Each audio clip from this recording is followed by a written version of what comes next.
Good morning students, ये video मैं कोयम्बटूर तमिलनाडु के स्टूडेंट्स के लिए बना रहा हूँ। जिस कोर्स में आप स्पेशलाइजेशन करना चाहते हैं उसके बारे में डिटेल डिस्कशन हम लोग यहाँ करने वाले हैं। About the top colleges, top industries, top companies के बारे में डिस्कस करने वाले हैं। टॉप सैलरीज के बारे में भी डिस्कस करने वाले हैं। मोर एजुकेशन नाम से हमारी क्लासेस चलती है, उसके बारे में डिस्कस करेंगे। Everything we are going to discuss over here. तो चैनल को सब्सक्राइब कर लीजिए, वीडियो को लाइक कर लीजिए, बेल आइकन को हिट कर लीजिए to never miss any update. Thank you. ये वीडियो मैं उन स्टूडेंट्स के लिए बना रहा हूँ those who are planning for MBA का प्लान कर रहे हैं, टॉप 20 स्कूल से प्लान कर रहे हैं। उसके लिए एक एग्जाम लगता है कॉमन एडमिशन टेस्ट। इसके ऊपर बहुत डिटेल में डिस्कस करेंगे। आईएम्स तक कैसे पहुंचना है उसको अपन डिस्कस करेंगे।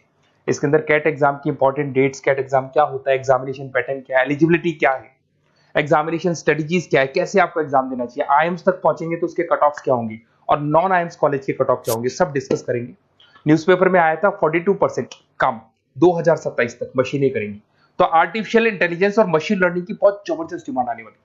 तो आप लोग एमबीए में जो स्पेशलाइजेशन चूज करेंगे, वर्ल्ड इकोनॉमिक फोरम भी ये बात बोल रहा है कि इसमें फास्टेस्ट ग्रोइंग जॉब जिसमें आपको big data specialist, fintech engineer, AI ML software developer 2025 से लेकर 30 के बीच में इनकी डिमांड आएगी। तो आप एमबीए में जो स्पेशलाइजेशन चूज करें उसमें ये वाले स्पेशलाइजेशन रखना, फिनटेक वाला, बिग डेटा वाला, इसकी जबरदस्त डिमांड आने वाली। बहुत सारी जॉब्स है जो जाने वाली है, जैसे 2025 से 30 के बीच में आपका पोस्ट ऑफिस क्लर्क है, बैंक टेलर है, data entry, cashier, ticket checker. अगर आप कैशियर की बात करें, जरूरत ही नहीं है बैंक में, आप विड्रॉल भी मशीन से कर रहे हो, डिपॉजिट भी मशीन में करवा रहे हो, पासबुक अपडेट मशीन से हो रही है, तो यहाँ पे मशीनें काम कर रही है।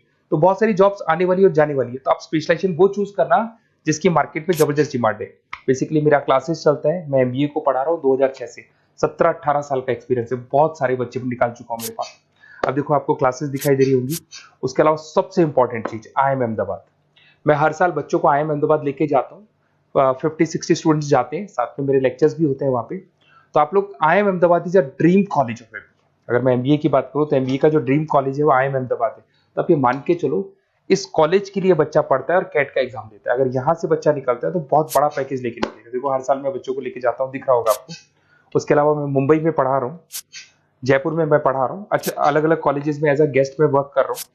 अच्छा, 2008 से मैं बुक्स भी लिख रहा हूँ। तो 2006 में पढ़ाना शुरू किया था, 18 साल हो गए, और 16 साल से मैं बुक लिख रहा हूँ। 2008-10 में बहुत सारी बुक्स लिखी, मेरे वीडियोस भी हैं, आपको यूट्यूब पे वीडियोस मिल जाएंगे। मैं सैंपल्स आपको शेयर करूंगा जो जिसका रिक्वायरमेंट होगा।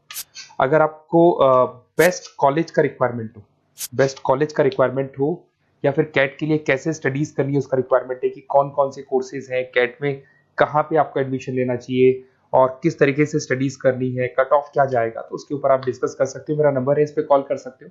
बाकी मैं अगर क्लास में रहता हूँ तो आप मेरे को व्हाट्सअप कर सकते हो, अपना name, number, city, state, course और कहाँ से आपको अपना एमबीए करना है और किस तरीके से कैट का प्रिपरेशन करना है। अब अपन आते हैं एक एक करके कैट के स्पेशलाइजेशन पे। What about CAT? देखो, कैट का जो एग्जाम है वो आईएम्स लेता है, इंडियन इंस्टीट्यूट ऑफ मैनेजमेंट। इसमें एमबीए पीजीडीएम करवाता है। मोड आपका जो है ऑनलाइन बेस होता है, कंप्यूटर बेस्ड मोड होगा आपका।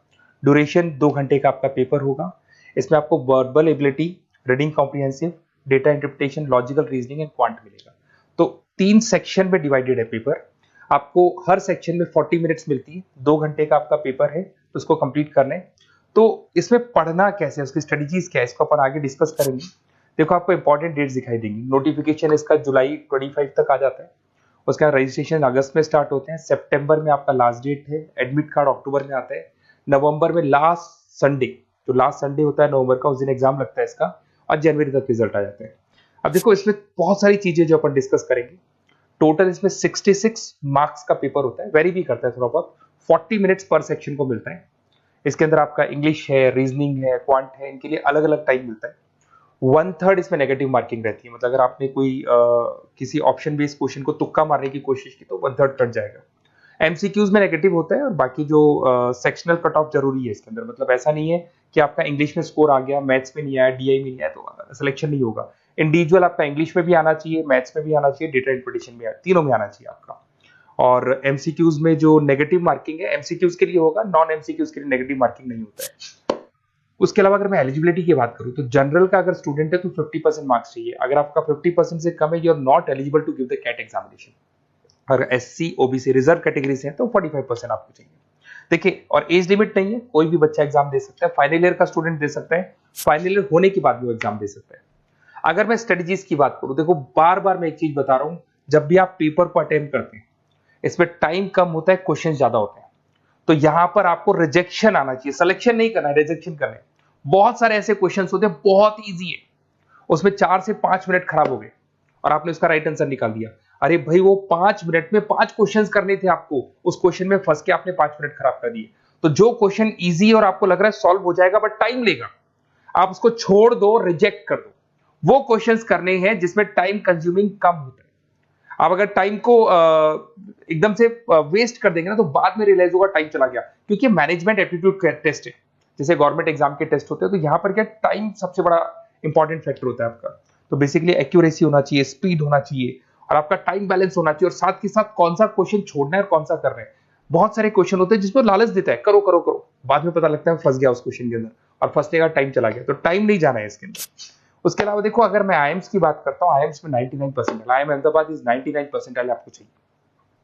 उसके बाद में अगर मैं बात कर दूं, बेंगलोर 99, कोलकाता 99, लखनऊ में 97 to 98 चाहिए, इंदौर कोझीकोड में 95 to 97। तो परसेंटाइल तो मान के चलो, अगर आपको टॉप कॉलेज चाहिए ना तो 99 प्लस परसेंटाइल चाहिए आपको, ठीक है। उसके अलावा अगर अपन देखते हैं एफएमएस दिल्ली, नॉन एक्सेप्टेबल जो कैट का एग्जाम तो लेते हैं बट नॉन आईएम्स है, वो भी 99 मांगता है। एसपी जैन भी 85 to 95 मांगेगा। एमडीआई गुड़गांव 95% मांगता है। आईएनपी गाजियाबाद 85 to 90 मांग रहे हैं। तो कॉलेजेस तो बहुत हैं, और ये मान के चलो आप 80 से लेके 99 के बीच में अगर आ जाते हो तो आपको टॉप 20 स्कूल्स मिल जाएंगे। अगर आईएम्स भी नहीं मिलता है तो उसके नीचे के स्कूल्स मिल जाएंगे। बाकी अगर इसको डिटेल में आपको डिस्कस करना है तो मेरा नंबर है, आप कॉल कर सकते हैं। अच्छा, उसके अलावा मेरा नंबर आपको दे दिया मैंने, अगर मैं कल क्लास में हूं या कॉलेज में फोन नहीं उठाता तो व्हाट्सएप कर देना, अपन डिटेल में डिस्कस करेंगे सारी चीजें, और कहां से आपको कैट करना चाहिए, कौन सा इंस्टीट्यूट बेस्ट रहेगा वो भी मैं आपसे डिस्कस करूंगा, कौन से कॉलेज में आपका एडमिशन लेना चाहिए वो भी डिस्कस करेंगे, किस तरीके से आपको पढ़ाई करनी है, नोट्स कैसे मिलेंगे, वीडियोस कैसे मिलेंगे, सब डिस्कस करेंगे। Okay, best of luck for your CAT examinations. और कोई कॉलेज से रिलेटेड क्वेरी है तो वही आप मेरे को कॉल कर सकते हैं। Okay, best of luck.